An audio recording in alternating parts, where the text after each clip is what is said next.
मैं American public को भी नहीं कहना चाहता। अच्छा, जितना बाइडेन ने बता दिया है। इसके बाद अगर हम अमेरिका के प्रेसिडेंट की बात करें, जो बाइडेन की बात करें, स्पीच दी है जिसमें उन्होंने इंडिया की बहुत ज़्यादा तारीफ की है, मोदी जी की बहुत ज़्यादा तारीफ की है। ये मेंशन किया है कि मोदी जी हमारे दोस्त है, हमारा इंडिया एक बहुत ही ज़्यादा क्लोज पार्टनर है। हिंदुस्तान को अपनी मिलिट्री एलाई और स्ट्रेटेजिक पार्टनर बना के खुश करना उनका काम है। हिंदुस्तान को खुश करना, इसलिए उनको स्ट्रेटेजिक जरूरत है हिंदुस्तान को। यह भी कहा जा रहा है कि पाकिस्तान डिफॉल्ट करने के बिल्कुल करीब है। नाज़रीन, अमरीकी स्टेट डिपार्टमेंट ने एक लिस्ट जारी की है जिसमें उन ममालिक का जिक्र है जहां अमरीका के ख्याल में मजहबी आज़ादी की ज़्यादा खिलाफ वर्जियाँ की जाती हैं। इन ममालिक में पाकिस्तान का नाम भी शामिल है, लेकिन हैरत अंगेज तौर पर भारत का कहीं जिक्र नहीं है। हम बहुत से प्रोजेक्ट्स में इंडिया की मदद चाहते हैं, हम हमेशा इंडिया को सपोर्ट भी करना चाहते हैं। ये क्यों हो रहा है? ये इसलिए हो रहा है कि ये इनका एक बहुत बड़ा खेल है। अच्छा, और मेरे ख्याल में हमारा रिएक्शन होना चाहिए, बीबी, हमारा रिएक्शन ये होना चाहिए कि यूनाइटेड नेशंस जनरल असेंबली में हम एक रेजोल्यूशन मूव करें। तो इंडिया कहेगा कि आप मेरे से बात कर रहे हैं तो आप सिर्फ मेरे से नहीं बात कर रहे, मेरे पीछे 134 कंट्रीज, 134 कंट्रीज मेरे पीछे खड़े हैं। उन्होंने अपनी स्पीच में भी ये कहा है कि मोदी हमारा दोस्त है, हम इंडिया के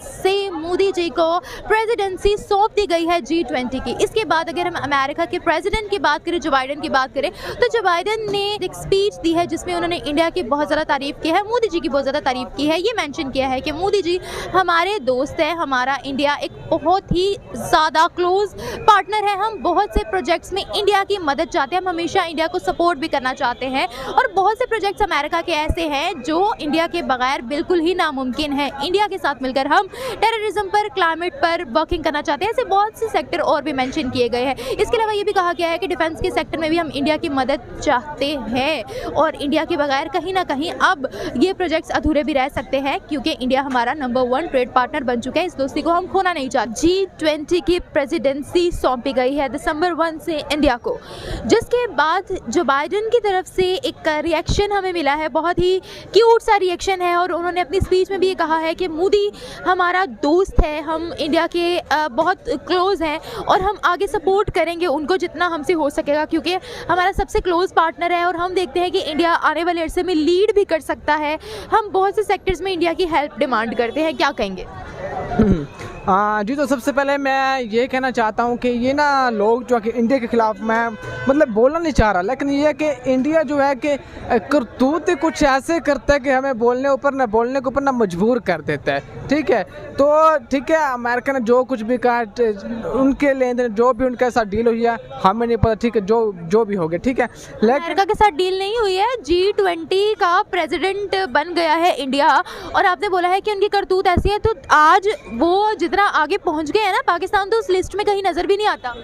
तो बज़ाहिर सही बात है कि पाकिस्तान लिस्ट में नज़र नहीं आएगा, क्योंकि वो एक चालाकियाँ करते हैं, ठीक, चालबाजियाँ खेलते हैं। ठीक है, ये लोग क्योंकि ये कहते हैं कि जो एक मुस्लिम लोग हैं ना, मैं आप ये भी बात करें क्योंकि मुस्लिम तो आप इंडिया में भी हैं, ठीक है, लेकिन इनका सिर्फ मिशन यही है कि इस दुनिया से ना, मतलब के जो जितने मुस्लिम हैं इन सब को ना ख़त्म कर दिया जाए। तो इनमें हिंदू, क्योंकि जो इनका मिशन है, ठीक है, सबसे ज़्यादा मिशन तो इस इंडिया के आ रहा है, क्योंकि वो ये कह रहे हैं कि बस मुस्लिम ख़त्म हो जाए और हिंदू का मतलब कि राज आ जाए, जैसे कि पहले दौर में ये हुकूमतें चलती थी। ठीक है, तो दूसरी बात ये है कि बाकी, एक मिनट, मैं आपकी बात काट रही हूँ, आप मुझे ये बताइएगा, अगर वो ये चाहते हैं कि पूरी दुनिया से मुसलमान जो है वो ख़त्म हो जाए, तो फिर उनकी पार्लियामेंट में मुसलमान क्यों बैठे हुए हैं? फिर इंडिया में मुसलमान पाकिस्तान से ज़्यादा क्यों है? फिर वो माइग्रेट करके पाकिस्तान क्यों नहीं आ जाते? अगर वो लोग ये चाहते हैं कि मुसलमान वहाँ पर ख़त्म हो जाए, फिर वहाँ पर हिंदू कम्युनिटी जो है, इंडिया जो है वो मस्जिद तामीर करने के लिए फ़ंडिंग क्यों कर रहा है? देखिए, अगर वो इंडिया मस्जिद तामीर करने के लिए फंडिंग कर रहा है, ठीक है, तो इसमें भी कोई उन्होंने खातिरदारी की होगी, कोई चालाकबाजी खेली होगी। ठीक है, लेकिन आप कह रहे हैं कि मुस्लिम जो है कि इंडिया में ज़्यादा, क्योंकि इंडिया की आबादी ज़्यादा है तो इसलिए मुस्लिम भी ज़्यादा होंगे। ठीक है, नाज़रीन, अमरीकी स्टेट डिपार्टमेंट ने एक लिस्ट जारी की है जिसमें उन ममालिक का जिक्र है जहाँ अमरीका के ख्याल में मजहबी आज़ादी की ज़्यादा खिलाफ वर्जियाँ की जाती हैं। इन ममालिक में पाकिस्तान का नाम भी शामिल है, लेकिन हैरत अंगेज तौर पर भारत का कहीं जिक्र नहीं है। मैं अमेरिकन पब्लिक को भी नहीं कहना चाहता। अच्छा, जितना बाइडेन ने बता दिया है हिंदुस्तान को अपनी मिलिट्री एलाई और स्ट्रेटेजिक पार्टनर बना के खुश करना। उनका काम है हिंदुस्तान को खुश करना, इसलिए उनको स्ट्रेटेजिक जरूरत है हिंदुस्तान को।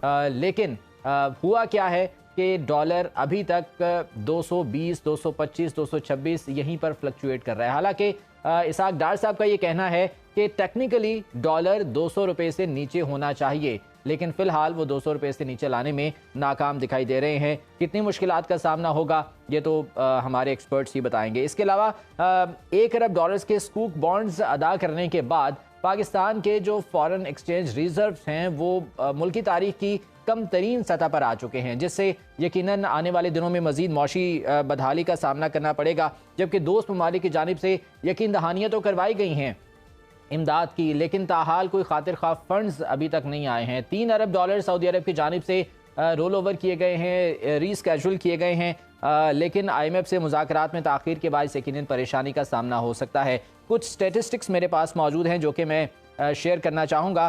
ट्रेड डेफिसिट इस वक्त पाकिस्तान का अगर पहले 5 माह की बात की जाए जुलाई से नवंबर तक तो 14 अरब 40 करोड़ 7 लाख डॉलर तक जा पहुंचा है। मालियाती खसारा वजारत ख़जाना की इक्तसादी आउटलुक रिपोर्ट के मुताबिक 809 अरब रुपए है। इस हवाले से शौकत तरीन साहब का बयान ऑन रिकॉर्ड है। उन्होंने ये कहा था कि 400 अरब मालियाती खसारा होना चाहिए, जो कि 800 अरब तक पहुंच चुका है। यकीनन ये एक अलार्मिंग सिचुएशन है। इसके अलावा IMF की रिपोर्ट के मुताबिक मौशी शरह नमू 3.5% पर रहने की पेशगोई की गई है, जो कि गुज़िश्ता साल ये 6% थी। माली साल 2022 में कर्ज़ों का हजम 118 खरब का इजाफा इनमें हो चुका है। ये स्टेट बैंक की रिपोर्ट है जो कि सामने आई है। और तरसीलात ज़र की बात की जाए तो इसमें 8.6% की कमी वाक़ हो चुकी है। गुज़िश्ता साल ये 10.8 अरब डॉलर सी रेमिटेंसेस, जो कि रवा साल 9.8 अरब डॉलर्स पर पहुँच चुकी हैं।